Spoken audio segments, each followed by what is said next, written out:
Located on Sheridan Circle in the heart of Washington's Embassy Row, the elegant Everett House is now home to the Turkish ambassador. The building was constructed nearly 100 years ago for Edward H. Everett, a business tycoon. After his death in 1929, the mansion was leased to the Turkish government, which eventually bought the house and all its furniture. In 1935, Mehmet Münir Ertegün, Turkey's second ambassador to Washington, moved into the house with his family.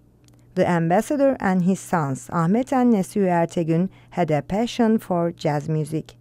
The Turkish ambassador then, Münir Ertegün, and his two children, they were great fans of jazz.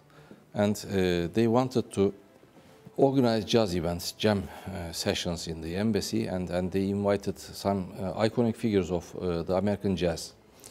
But not only the white Americans, also the black Americans, and that was the segregation period in the United States, and that was a big move on the part of the Turkish ambassador at that time.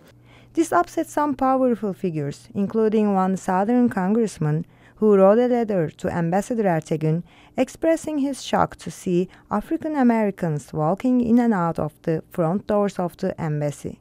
What the Turkish ambassador said, I mean, they are equal citizens of the American society as far as Turkey is concerned, and he invited all the guests from the front door.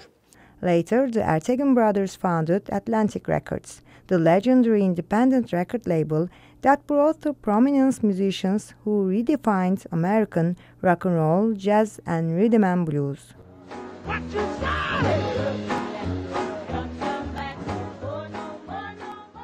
The word got out in the African American community that the Turkish residence was a safe place in Washington. Then it gives assurance to African Americans that there are people from Europe who appreciate them and appreciate their music and treat them as equals.